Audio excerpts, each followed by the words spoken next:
എങ്കിലും അറിയില്ല എന്താന്ന്. നമുക്ക് ലക്ഷദ്വീപിൽ നിന്ന് വന്നിട്ടുള്ളൊരു കൊറിയറാണ് കേട്ടോ. നമ്മുടെ ഒരു ഫ്രണ്ട് അവിനാശിന് മീൻ തിന്നാനുള്ള ആഗ്രഹം മൂത്തിട്ട് അയച്ചെന്താ, ഷജറുൽ ഹക്ക് എന്നാണ് പേര് അവൻ്റെ. ഇതിന് അയച്ചെന്താണ്, അവിനാശിന് മീൻ തിന്നാനുള്ള ആഗ്രഹം മൂത്തിട്ട് നമ്മുടെ തൃശ്ശൂരിലൊന്നും കേരളത്തിലൊന്നും പോരാതെ ലക്ഷദ്വീപിൽ നിന്ന് അവൻ അയച്ചെന്താണ് കേട്ടോ. നമുക്കിത് പൊളിച്ച് നോക്കാം, ഇതിൻ്റെ ഉള്ളിൽ എന്താണെന്നറിയാം. അതിന് മുന്നേ ഞാൻ ഇതിനെക്കുറിച്ചൊന്ന് പറഞ്ഞുതരാം.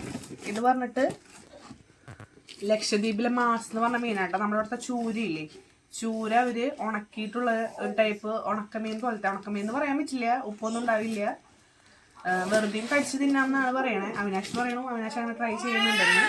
എന്നെ കൊണ്ട് പറ്റില്ല, നമുക്ക് നോക്കാം, വിളിക്കാം. ഓക്കെ,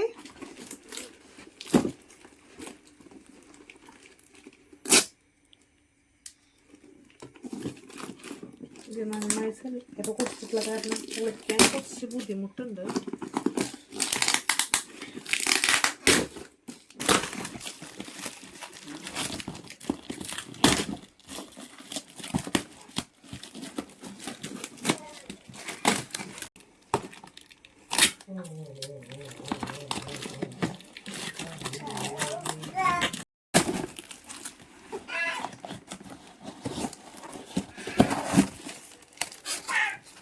ബോക്സിനുള്ളിൽ പിന്നെ വേറൊരു കവറിൽ പാക്ക് ചെയ്തിട്ടുണ്ട് കേട്ടോ.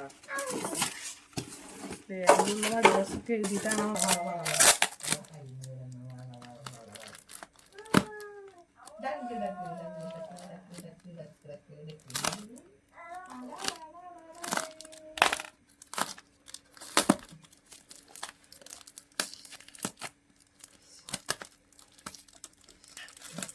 അവിനാശിന്റെ ക്ഷമ നഷ്ടപ്പെട്ടു തുടങ്ങിയിട്ട് എന്നോട് വേഗം പുളിക്ക് തൊഴിലില്ലേ കണ്ട യാഷ് ഇവിടുന്ന് കരയുണ്ട് കേട്ടാ.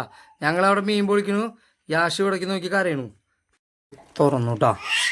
പക്ഷെ ഇതിനുണ്ട് ഒരു സ്മെല്ല് വരും. നമ്മൾ പാർത്ത മീനൊക്കെ, എൻ്റെ അമ്മയൊക്കെ പാർത്ത ബ്രാലൊക്കെ നടു പൊളിച്ചിട്ട് വെയിലത്തിട്ട് ഇങ്ങനെ ചോർത്തിട്ട് ആക്കും. അപ്പത്തെ ഒരു മീൻ്റെ സ്മെല്ലാട്ടാ.